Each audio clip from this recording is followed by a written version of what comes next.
Right now, I'm currently on a cut, which means I'm in a calorie deficit. That means that I am eating less calories than I'm spending throughout the day. So I will kind of show you what I eat during a cut. Today is a non-training day because I just got a tattoo, and so I will kind of make comments too about what I would do different if I was training that day. I track all of my calories and macros. I weigh everything out to the gram. I don't recommend everyone do this, especially if you have a history of disordered eating. I would definitely not recommend that. But if you're looking to see some serious results, then this is a great way to go. You don't have to do it your whole life. For my cut, usually 8 to 12 weeks, and then I go into maintenance. Maintenance means that I eat the same amount of calories that I'm burning each day to kind of just stay the same. And then sometimes I'll go into a mass phase 2, which means I'm eating more calories than I'm burning to put on muscle. Tracking your calories just really helps with different phases like that. And also with weighing out your food too. I know some people might track their calories, just kind of write down what they're eating. A lot of times when you do that without weighing and measuring, then you are going to definitely not estimate correctly. Like you might think, oh, this is about a half cup or whatever, 1 serving, and it might be like 3 servings or like a cup or more. So that can definitely throw off your calories. That could be a reason why you are not losing or gaining or whatever your plan is if you're not accurate with how much you're actually eating. So let's get into it. Another thing is everyone's calorie or energy needs are totally different. So what I'm eating, the calories, macros, and everything is probably not what you need to. So you could work with a personal trainer or a dietitian to help you calculate your correct calories and macros for your body. The first thing that I do when I wake up is chug water because I just usually feel like I just need water in the morning. This is a great way to get enough water because I know a lot of people struggle getting their water in. So I usually fill this up. It's about 20 ounces and I just chug this before I drink or do anything else. So that's a good idea to try to get more water in, is just to fill up a cup, make yourself drink it. And then I probably fill this up, I don't know, quite a few times throughout the day. I don't really track my water. I just drink when I'm thirsty, but I'm thirsty, it seems, a lot more than other people. But if you need to, it's a good idea to track your water just to make sure you're getting enough. In the morning, I like to have my coffee, usually about 16 ounces of coffee just to kind of get me going. Today I am going to wait a while to eat. When I'm on a cut, if I don't eat right before bed, then my sleep is not good. So I like to save a lot of calories for like right before bed so I can go to sleep on a full belly, because that just helps me fall asleep and then sleep through the night. Because when you're on a cut, if you're not, getting as much calories as you're burning, your body kind of doesn't want you to sleep. So yeah, that's why I like to hold off more calories until the end of the day. If I was training today though, I usually train in the mornings, so I would have something like whole wheat toast with maybe some peanut butter or some protein powder mixed into like a creamy consistency on that, and then maybe like a piece of fruit, just so I can have carbs and protein quick before my workout. I would avoid eating too much fat before, so if I'm like putting peanut butter on it, I don't put too much peanut butter, just a little bit to give me that little bit of protein. All right, so it's about noon now. I'm starting to get hungry, so I'm gonna make my first meal of the day. So I weigh out all my ingredients and everything, and then I enter it into my Fitbit app. I used to use MyFitnessPal, but then they made it so you can't scan barcodes unless you pay for premium, so that's what I use. There's a lot of other different tracking apps you can use. That's just what I use. So to start off, I'm going to put some spring mix on the scale. I'm zeroing it out with the plate, going to grams, and I just do a couple handfuls of my spring mix.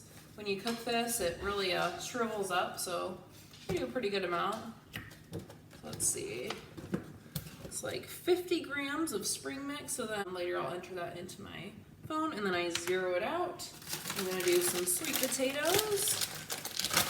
I love these. You just steam them in the bag from Aldi. And they're cubed already. You don't have to do any prep. And I just kind of shake them out until I see, like, oh, that's about how much I want. So we're about 90 grams for sweet potatoes. And so then I take my veggies and I will spray my pan. I usually use either the extra virgin olive oil or avocado oil. I'm gonna do the olive oil today. And so I just do like a quick second spray of the pan, and I pour these in. I like to season it with cayenne pepper, garlic, and turmeric. So I'm gonna do that and I'll be right back. So I cook those over medium heat and kind of just stir it around, like the spices and seasonings mixed in, and just kind of give it a stir every once in a while until the spring mix is kind of withered a little and gets smaller. So while I'm working on that, I like to weigh out my bread. So I'm using this Seed-tastic bread today. It is a whole wheat bread, some seeds and stuff on it. It tastes pretty good. So you don't have to weigh out your bread. You could just put one slice, but I just like to be super accurate. Or 1 or 2 slices, however many you're having. So I'm just gonna throw my 2 slices on the scale. We got 61 grams. So then I'll go into my app and type in 61 grams of this bread. And so then I will throw those in the toaster. All right, so then I'm going to weigh out my eggs. So first I put this cup on the scale and I zero it out, and then I usually take it off, and then I'll just crack some eggs into the cup.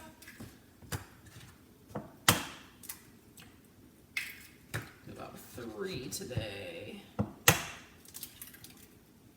And then I just put the cup back on the scale, and it will give me the weight of just the eggs. So 176.5 grams of eggs. So then once my greens are kind of withered, then I pour my eggs into the pan and I cover it because I like the yolks kind of runny so I can dip my bread into it. So that's what I'll be doing. Okay, so now I have my meal all cooked up. I'm going to add a little bit of some hot salsa. Pour that on. Let's see. About 35.8 grams of salsa. So I'll enter that, and then we got fish oil supplement, so I'm just gonna take one of those. All right, so we got meal 1 here. We are sitting at about 543 calories, 56 grams of carbs, 22 grams of fat, and 32 grams of protein. I was training today. I would have had a meal like shortly after my workout, within usually an hour after my workout, and that would consist of usually 40 grams of oats, microwave those, and then I stir in some protein powder, and if I use vanilla, I usually have like cinnamon and nutmeg, kind of be festive. So yeah, I'll usually do that, and then I add some fruit to it. So sometimes that's blueberries. Lately it's been apples because I have a ton of apples still from my tree. So yeah, I usually try to have like oats, a fruit, and a protein powder mixed in right after my workouts. All right, so it's almost 3 now. I'm not quite hungry yet, but I have clients in class from 3 until 7 tonight. So I know by 7 o'clock I'm gonna be really hungry, so I just want something light to prevent that hunger throughout the rest of my day. So since I had eggs for breakfast, eggs are so nutritious, but they have more fat. So now I kind of want a snack with more protein and carbs. So I'm gonna have, I get these at Costco, a protein bar, chocolate brownie, so that's pretty good. It does have some fat in it too, but it has a lot of protein too, so got that. And then I'm going to have a banana for some carbs. So with these, I just peel it, and then I throw it on my bowl that I've already zeroed out.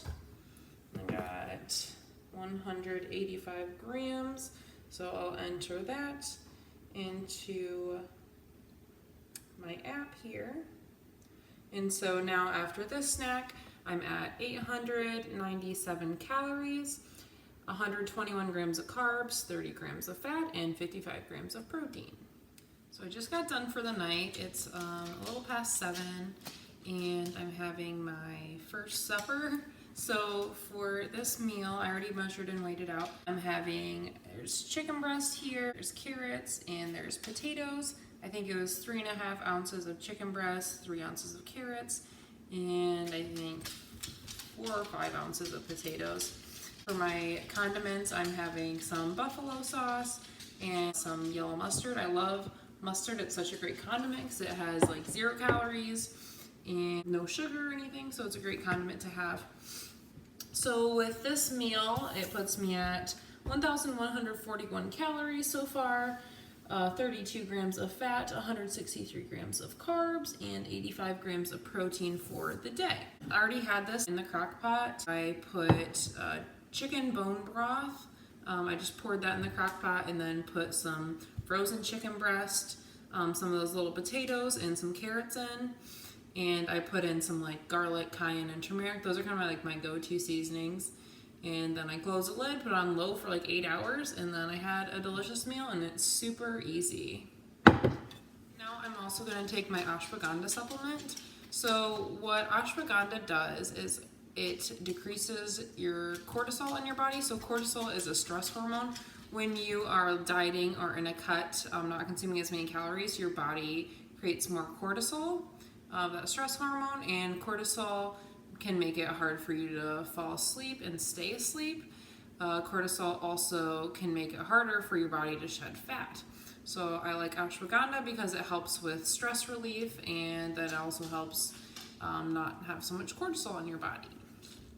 Ashwagandha is also well researched. There's many studies that prove its effectiveness and prove that it's safe and it's natural, so it's a great supplement to add if you are trying to decrease stress and the stress hormones in your body. So it's 9:30 now, it's about time for bed, so I'm gonna have my pre-bed meal. So here's what I got today. I have a whole can of refried beans, which is great when you're on a cut because they really fill you up and provide you with some good carbs and protein. And then I have a serving of brown rice, which is 1 cup cooked. I have 90 grams of Greek yogurt. Let's see, we have 60 grams of avocado chunks and 90 grams of steamed broccoli, and then some hot sauce all over that. So I'll have that before bed, and I'll be able to sleep pretty well. So with that, that puts my total calories for the day at 1,914, which puts me in about an 800 calorie deficit for the day. My carbs are at 266 grams, my fat's at 51 grams, and my protein's at 126 grams. So here are some quick tips from when you're going on a cut. You want to try to stay busy, so you're not thinking about food. So I always try to keep a busy schedule and have a lot of hobbies and activities to do throughout the day. Another thing is to chew gum. That really helps me get some flavor, but not have to eat to get that flavor. Caffeine's also great because it can suppress your appetite a little and get you going for longer periods without so much food. Another thing, like I said, is to save your calories for before bed because that's going to help you sleep since it's sometimes hard to fall asleep during a cut. You also want to reduce your calories slowly. So I said I have an 800 calorie deficit. I didn't start there. I started off from my maintenance calories. So how many I need just to stay the same. And then I would slowly reduce my calories by 250 calories or so. And when you're on a cut, you want your calories to be between 500 to 1,000 calorie deficit. And I wouldn't go more than 1,000 calories in deficit because that's just going to make you very hungry and maybe have some future health problems. So don't go there. So yeah, that's my day. So if you have any questions, feel free to ask me, and hope that was helpful.